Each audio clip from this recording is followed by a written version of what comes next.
오늘의 말씀은 우리 사도행전 19장 1절부터 10절 말씀입니다. 아볼로가 고린도에 있을 때 바울이 이 지방에 다녀 에베소에 와서 어떤 제자들을 만나 이르되 너희가 믿을 때 성령을 받았느냐 이르되 아니라 우리는 성령이 계심도 듣지 못하였노라. 바울이 이르되 그러면 너희가 무슨 세례를 받았느냐 대답하되 요한의 세례니라. 바울이 이르되 요한 회개 세를 베풀며 백성에게 말하되 내 뒤에 오시는 이를 믿으라 하였으니 이는 곧 예수라 하거늘.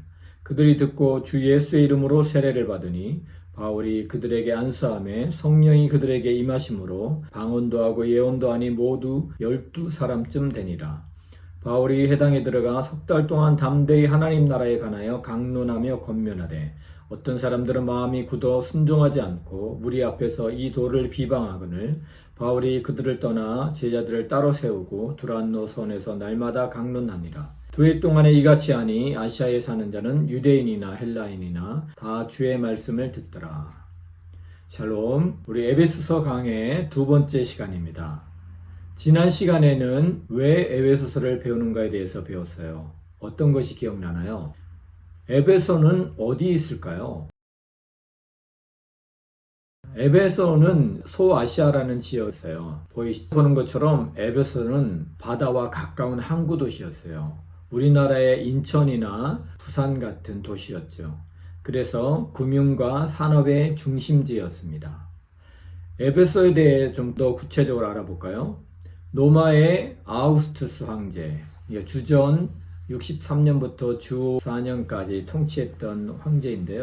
그 시대에 에베소는 다시 번성하기 시작했어요.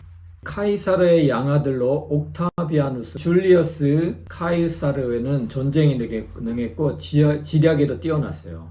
그런데 이 카이사르도 브루투스에게 암살되고 말죠. 그래서 이 안토니우스와 브루투스 둘 중에 한 사람이 다음 후계자로 선택될 줄 알았지만 옥타비아누스가 후계자가 되죠. 옥타비아누스는 듣보잡이에요. 들어보지도 보지도 못한 잡거 출신이거든요. 그리고 너무 어린 고등학생 정도 되는 나이였어요. 그렇지만 지략이 뛰어났죠. 전쟁은 못하지만 그는 정치에는 뛰어났어요. 그래서 이 옥타비아누스에 의해서 로마의 전성기가 오죠. 여러분 팍스 로마나라는 말 들어봤죠? 그리고 팍스 아우구스투스라고도 불리기도 합니다. 이 옥타비아누스 시대에 로마가 번영하게 되면서 이 에베소도 번영을 누리게 됩니다. 로마 제국의 4대 도시가 있는데 로마, 알렉산드리아, 시리아의 안디옥, 에베소입니다. 에베소는 로마 제국의 아시아 지역의 수도가 되었습니다. 인구가 얼마나 되었을까요? 오늘날처럼 인구가 많지 않았던 시대였는데도 인구가 20만에서 25만 명이나 되었대요. 이 에베소에 있는 아데미 여신 신전이 있었는데 길이가 130m, 그 다음에 폭이 69m가 되고 지름이 한 1m 정도 되고 높이가 18m 이르는 대리석 기둥이 7개나 있었대요. 우리가 100m 달려보았잖아요. 얼마나 멀어 보이나요? 이 아데미 신전의 크기가 엄청난 거죠. 이런 으리으리한 아데미 여신을 숭배하는 곳에서 에베소 교인들은 신앙생활을 했어요.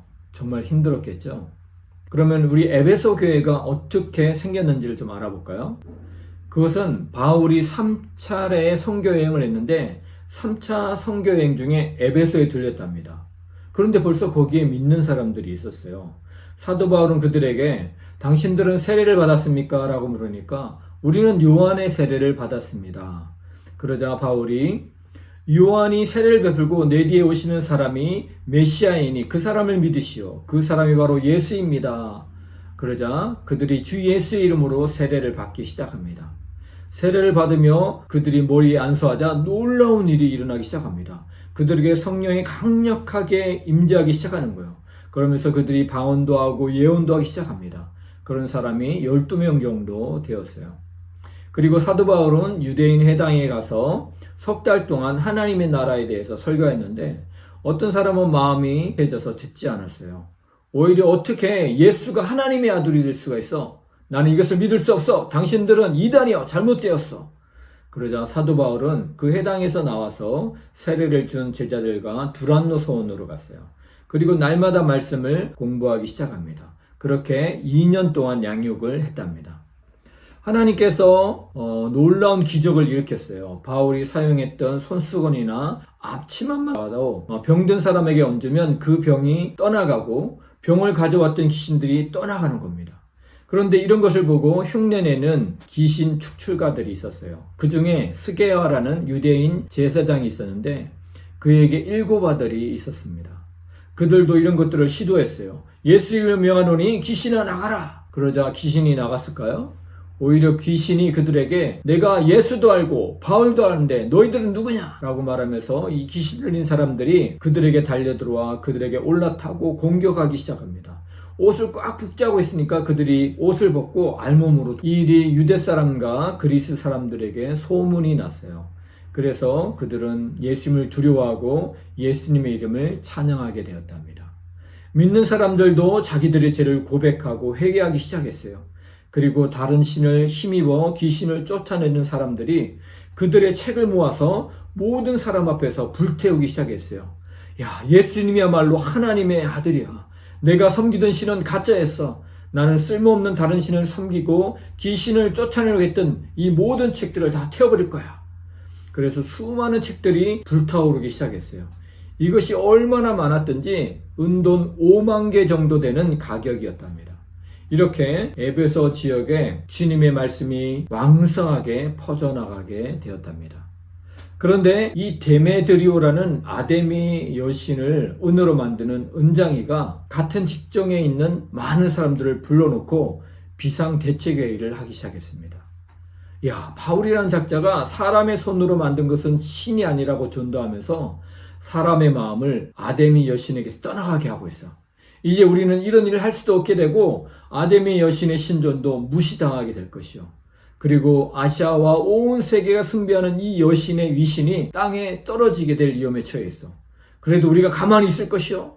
그러자 수많은 사람들이 분노하면서 에베소 사람의 아데미 여신은 위대하다. 아데미 여신은 위대하다라고 소리를 지르자 도시가 큰 혼란에 빠지게 되었어요. 그리고 바울하고 동행하고 있는 가이오와 아리스다고를 붙잡아서 극장으로 끌고 갔습니다. 그러자 바울이 군중 속으로 들어가려고 하자 제 아들이 그가 죽게 될까봐 말렸어요. 그리고 바울을 좋아하는 아시아의 몇몇 높은 직급의 정치인들도 바울이 들어가는 걸 말렸어요. 들어갔다가는 분노의 군중들에게 변을 당할 수 있기 때문입니다. 무리 중에 유대인들이 알렉산더도 앞으로 밀어내고 막 추궁하기 시작했습니다. 그래서 알렉산더가 말하려 하자 군중은 듣지 않고 에베소 사람의 아데미 신은 위대하다. 아데미 여신은 위대하다라고 외치기 시작했어요. 그러기를 얼마나 했을까요? 2시간 동안 계속해서 외치는 거예요. 우리가 찬송하고 설교 듣고 기도하는데 예배드리는데 몇 시간 걸리나요? 1시간 정도 걸리는데 우린 그것도 힘들어 하잖아요. 그런데 이 아데미 여신은 섬기는 사람들은 이 소리가 2시간 동안 계속 외쳐대는 거예요. 목이 쉬었을 거야 아마. 그러나 그들은 아데미 여신을 사랑했기에 그렇게 할 수가 있었습니다. 우리의 예배의 모습들, 기도의 모습들을 반성해 보아야 할 것 같습니다. 우상을 섬기는 사람들도 저렇게 열심히 하는데 우리는 얼마나 마음을 다하고 있습니까? 오늘은 에베소 지역의 특성과 에베소 교회가 어떻게 생겼는지를 알아보았습니다. 25만 명이나 되는 사람들이 아데미 여신을 섬기고 있고 예수를 믿는 사람은 최소한 12명 정도 넘었겠죠. 25만 명의 사람들이 야, 너 잘못됐어 라고 말할 때 어떻게 에베소 사람들은 믿음을 버리지 않을 수 있었을까요? 그것은 예수 이름의 능력을 체험했기 때문입니다. 그리고 성령의 능력을 경험했기 때문이랍니다. 머리로만 알던 예수님을, 성령님을 그들은 경험하게 된 거죠. 우리가 교회 다니면서도 머리로만 예수를 아는 사람이 많아요. 종교인으로 교회에 나오는 거죠. 그의 안에는 예수님이 계시지 않기 때문에 그에게는 예수님의 능력이 나가지 않습니다. 마치 스게아 제사장의 7 아들이 예수님을 그들의 마음에 모시지 않은 채로 예수님의 이름을 명하노니 귀신아 나가라 해도 예수의 이름은 능력을 나타내지 않았어요. 그런데 제가 아는 바나바 훈련원의 이강천 목사님이 아주 어렸을 때 무당집을 지나가게 되었는데 무당이 굿을 하고 있는데 갑자기 굿이 안 되니까 무당이 여기 기독교인이 있습니까? 신이 안 내리니 제발 가주세요 라고 말했다고 합니다. 아무리 어려도 그 안에 예수님이 있으면 마귀는 무서워서 벌벌 떠는 것입니다. 이 시간 아직 마음 안에 예수님이 없는 분 있습니까? 아직 예수님을 영접하지 않은 분 있나요? 제가 그분을 위해서 기도하겠습니다. 따라해 주시기 바랍니다. 예수님, 이 시간에 이 영혼을 위해 기도합니다. 그분의 마음속에 있는 더러운 모든 것을 다 빼내어 주세요. 마음의 상처, 더러운 사단을 내보내시고 이제 당신의 주인으로 와주세요. 이제부터 영혼까지 떠나지 말아주세요. 두세 사람이 내 이름으로 모인 곳에 내가 함께하리니 영원토록 너를 떠나지 아니하리라 하신 초청합니다. 예수님의 이름으로 기도합니다. 샬롬. 우리 다음 시간에 또 뵙겠습니다.